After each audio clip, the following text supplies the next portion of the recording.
Turkey Valley head coach Mark Scott discussing the win over Clarksville last week. Competitive ball game last Friday night, and your kids got it done. Coach, how'd you get it done?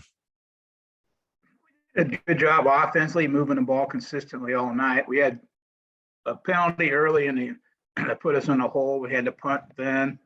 Then late in we had turned the ball over once on a fumble, and late in the game we had another penalty that killed a drive. We had to punt that time, but other than that, we drove the ball consistently and put it in the end zone. I mean, they ran the ball, so they're going to use the clock, and they could, they moved the ball well. We had a couple of good defensive stands, keep them out of the end zone a couple of times, and and then Oliver had a pick late to seal the game.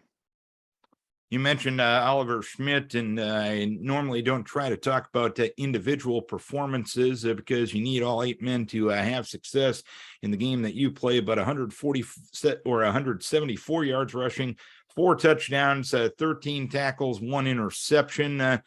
Tough to have a tougher night statistically, or a better night statistically than that, correct? Yeah, he showed up to play. He did a nice job.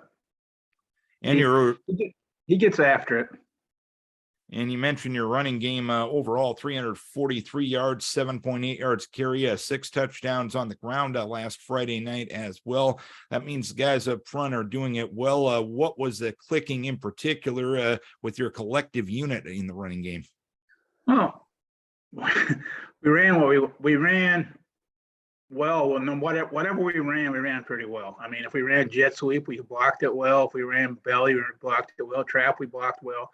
And they started making adjustments, and our kids, said, "Hey, they're doing this instead. Let's instead of running, sweep, let's run the ISO off of it and things like that." I mean, it's, they have a good feel for what we need to run and how well we can block it.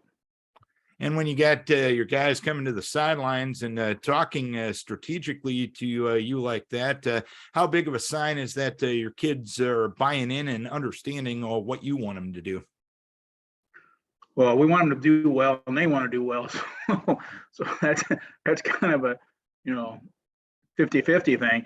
They want to play well. They want to do what they need to do, and they know.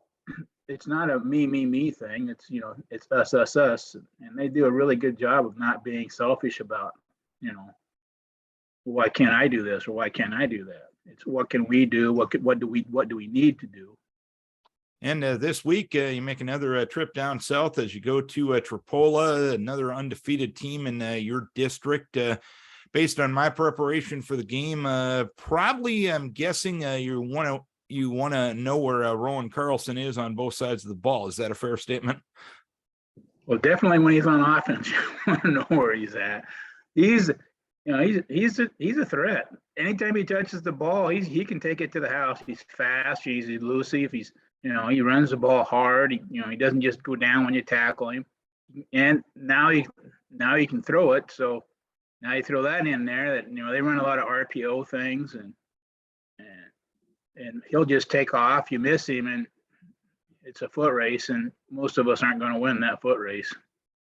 And we talked about Carlson because he gets a lot of the attention, but a lot of other solid guys on this Panther teams. What collectively as a team impresses you the most other than Rowan?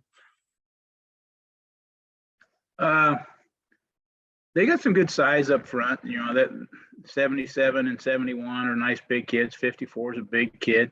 And, they're athletic. I mean, they have 43 as an athlete, number 11, number 4. Those are all kids that, are athletic and, can get their jobs done and get after it. Number 9, I think on defense is one of their linebackers. He's aggressive. All right, Coach, hopefully you can keep the winning ways going Friday night. Keep your guys healthy. We wish you best of luck. Thanks, Aaron. Mark Scott, head coach of the Turkey Valley Trojans.